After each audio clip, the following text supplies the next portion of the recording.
Hai, it's me Sandi. Terima kasih sudah mendengarkan literasi gue dan selamat menonton. Kali ini, dibaca di buku kali ini, gue akan membahas bukunya dari Robert Kiyosaki yang berjudul Rich Dad Poor Dad.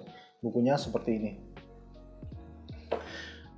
Rich Dad Poor Dad, karya dari Robert Kiyosaki ini bukan sekedar buku tentang keuangan pribadi. Ini adalah sebuah manifesto yang telah menginspirasi jutaan orang untuk melihat uang dan investasi dengan cara yang berbeda. Diterbitkan pertama kali pada tahun 1997, buku ini menawarkan pandangan yang unik dan seringkali kontroversial tentang bagaimana mencapai kebebasan finansial. Robert Kiyosaki, the author of the book Rich Dad Poor Dad, says that earning money is a science that is not taught in schools. Schools teach us how to become an employee and build a career. If you are coming from a middle-class family like I do, then there's a high probability that your parents taught you how to become poor. Jadi, tanpa menunggu lebih lama lagi, mari kita mulai dengan menjelajahi buku ini yang penuh wawasan. Siapkan secangkir kopi atau teh favorit Anda. Duduklah nyaman dan mari kita mulai merenung tentang Rich Dad Poor Dad bersama-sama.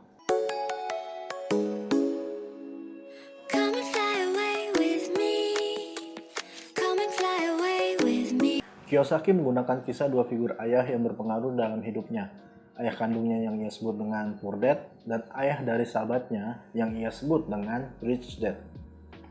Melalui narasi ini, Kiyosaki menyajikan perbedaan dasar dalam cara berpikir dan pendekatan terhadap uang, pekerjaan, dan investasi.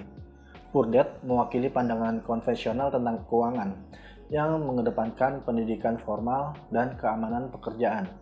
Sementara, Rich Dad mengajarkan pentingnya literasi keuangan, kewirausahaan, dan investasi sebagai jalan menuju kebebasan finansial. Want to learn about money? Why don't you ask your best friend's father about money? And I said, why? That's Mike. So I asked him. He says, because Mike's father is an entrepreneur.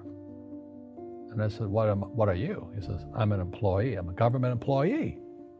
And I went, oh, what's the difference? Diceritakan di buku ini ketika Kiyosaki masih kecil, dia sangat ingin belajar bagaimana menghasilkan uang.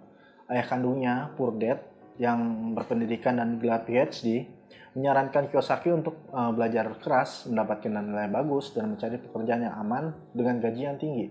Kiyosaki juga terinspirasi oleh ayah dari sahabatnya yang ia sebut dengan Rich Dad. Rich Dad tidak memiliki pendidikan formal seperti Poor Dad, tetapi dia adalah seorang pengusaha yang sukses memiliki banyak bisnis. Jadi suatu hari Kiyosaki dan sahabatnya ini meminta nasihat kepada Rich Dad tentang cara menghasilkan uang. Alih-alih memberikan uang atau pekerjaan sementara, Rich Dad memberi mereka tugas yang menantang, yaitu bekerja di toko kelontong miliknya tanpa bayaran selama beberapa minggu. Ayah yang miskin berkata, cinta akan uang adalah akar dari segala kejahatan. Ayah yang kaya berkata, kekurangan uang adalah akar dari segala kejahatan. Ayah yang miskin mengajarkan untuk menjadi orang yang pintar dan cerdik agar bisa diterima di perusahaan besar dan mendapatkan bayaran yang besar. Ayah yang kaya mengajarkan untuk memiliki perusahaan agar bisa mempekerjakan orang-orang yang pintar dan cerdik. Ayah yang miskin menyuruh untuk menabung, sedangkan ayah kayanya menyuruhnya untuk berinvestasi. Setelah beberapa minggu bekerja tanpa bayaran, Kiyosaki dan sahabatnya mulai merasa frustasi dan memutuskan untuk bertanya kepada Rich Dad mengapa mereka tidak dibayar. Rich Dad menjelaskan bahwa pelajaran yang lebih berharga daripada uang adalah bagaimana melihat peluang dan berpikir kreatif.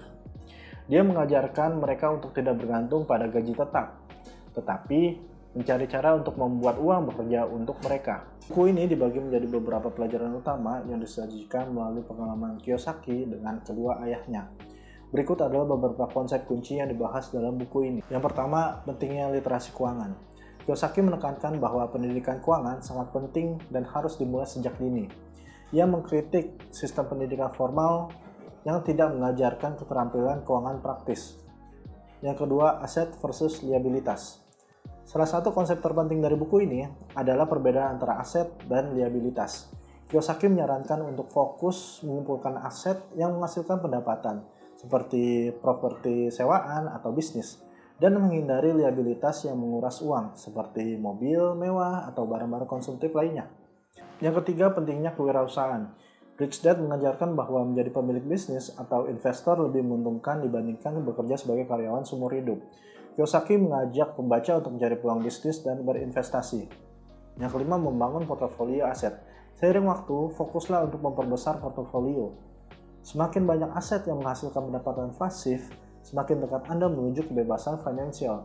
Diversifikasi juga penting. Jangan hanya bergantung pada satu jenis aset, tetapi juga kembangkanlah portofolio yang beragam untuk mengurangi risiko. There's a difference between being poor and being broke. Ada perbedaan miskin dan bangkrut. Mungkin sekarang kalian lagi kagak ada duit, ya kalian tanda kutip bangkrut. Tapi bukan berarti kalian kagak bisa berusaha terus sampai akhirnya kalian bisa kaya juga. Kalau misalnya miskin, itu bisa turun-temurun. Broke is temporary, poor is eternal. Menurut gue, buku ini dapat menginspirasi banyak orang untuk memikirkan ulang cara melihat uang dan investasi.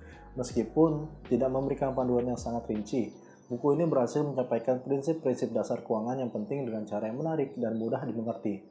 Bagi mereka yang baru memulai perjalanan keuangan pribadi, buku ini bisa menjadi titik awal yang bagus untuk belajar tentang pentingnya literasi keuangan dan pengelolaan aset. Semoga review ini memberikan nilai tambahan untuk kalian belajar keuangan. Sekian dari gue, terima kasih.